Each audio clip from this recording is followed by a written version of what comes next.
आप पार्टी के संयोजक और दिल्ली के पूर्व मुख्यमंत्री अरविंद केजरीवाल के साथ में खेला होने जा रहा है। अब आप कहेंगे कि अरविंद केजरीवाल के साथ में खेला कौन करेगा। चलिए इस वीडियो में इसी बात पर बात करते हैं। संजय एक्सप्रेस न्यूज में आपका स्वागत है। चैनल को सब्सक्राइब कर बेल आइकन प्रेस करें। वीडियो को लाइक एवं शेयर भी अवश्य करें। अरविंद केजरीवाल इस समय चारों ओर से मुसीबत में घिरे हुए दिख रहे हैं। उसकी वजह यह है कि जो भी एग्जिट पोल दिल्ली के अभी आए हैं उनमें अधिकांश में बीजेपी की सरकार बनती हुई दिख रही है। सिर्फ 2 एग्जिट पोल ही ऐसे हैं जो आप पार्टी की सरकार बना रहे हैं, और जो ग्राउंड जीरो रिपोर्ट है वो भी बीजेपी के फेवर में है। फौलादी सट्टा बाजार, जिसको कि चुनाव का सबसे सटीक अनुमान लगाने के लिए जाना जाता है क्योंकि इसमें लोगों का पैसा लगा होता है, इसने भी आज सुबह यू टर्न लिया।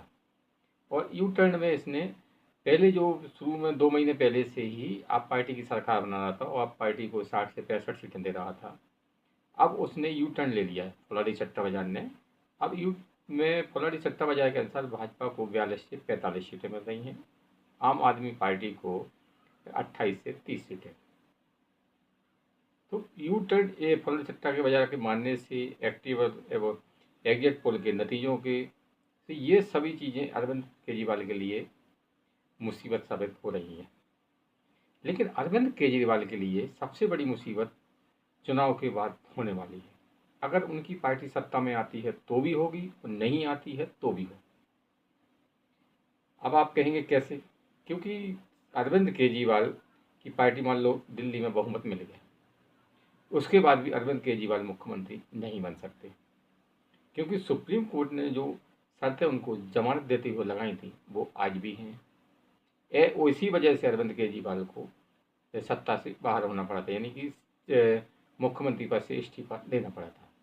अब वही शर्तें आज भी हैं, तो अरविंद केजरीवाल मुख्यमंत्री कैसे बनेंगे? अगर मान लो जोर जबरदस्ती से इनने शपथ दे भी ली, मुख्यमंत्री बन भी गए, तो उन तो अपने सीएम कार्यालय नहीं जा पाएंगे, फाइलों पर दस्तखत नहीं कर पाएंगे, कैबिनेट की मीटिंग नहीं बुला पाएंगे, अधिकारियों के तबादले पोस्ट वगैरह तो दूर की बात है।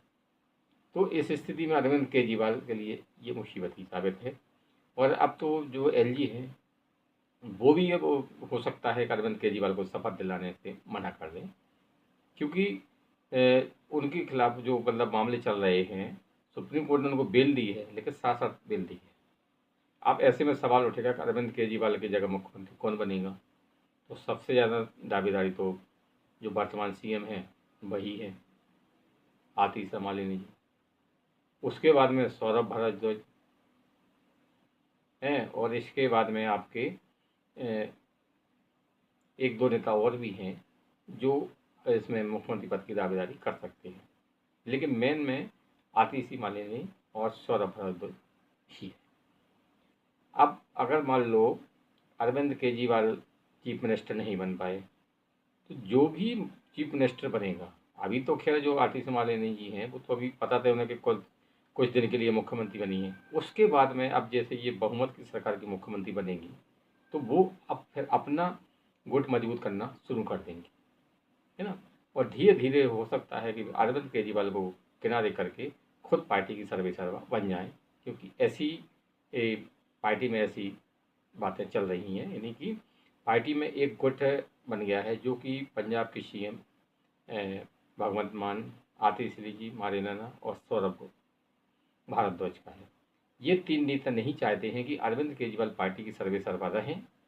अगर ये अब पार्टी चुनाव जीतती है तो भी अरविंद केजरीवाल मुख्यमंत्री नहीं बन पाएंगे। उस स्थिति में इसमें से कोई मुख्यमंत्री बनेगा तो वो धीरे धीरे करके अरविंद केजरीवाल को पार्टी में किनारे लगा देंगे, क्योंकि जिसके हाथ में सत्ता होती है वही सर्वेसर्वा होता है। अब अगर मान लें कि जैसे एग्जिट पोल की जो एग्जिट पोल आए हैं अगर वो सही साबित हुए और बीजेपी की सरकार बन गई तो अरविंद केजरीवाल के लिए मुसीबत और भी बढ़ने वाली है, क्योंकि उस स्थिति में हार का पूरा ढींगरा उन्हीं के ऊपर फूटेगा और अरविंद केजरीवाल कमज़ोर हो जाएंगे। और अरविंद केजरीवाल कमज़ोर होंगे तो जो 3 तिकड़ी का गुट है, जो भगवंत मान का, आतिशी मालिनी जी का और सौरभ भारद्वाज का, ये धीरे धीरे पार्टी को टेक ओवर कर लेगा, यानी कि पार्टी पर कब्जा कर लेगा। आप कहेंगे कि आप भगवंत मान अरविंद केजरीवाल से क्यों नाराज हैं? तो उसकी वजह ये है कि अरविंद केजरीवाल ने दिल्ली के जो सब मुख्य सचिव, उनकी ये अरविंद केजरीवाल के मुख्य सचिव थे विभव कुमार और एक और उनके खास नेता हैं, इनको इन्होंने पंजाब शिफ्ट कर दिया और भगवंत मान के अधिकार भी कम कर दिए हैं। मतलब ये दो अरविंद केजरीवाल के खास आदमी हर समय भगवंत मान के ऊपर नज़र रखते हैं और उनके काम में टांग अड़ाते हैं। इससे भगवंत मान जी नाराज हैं।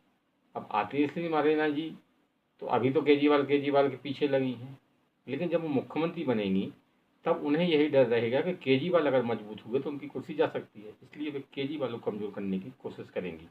और फिर ये सरजी की राजनीति से ये लोग वाकिफ भी हैं।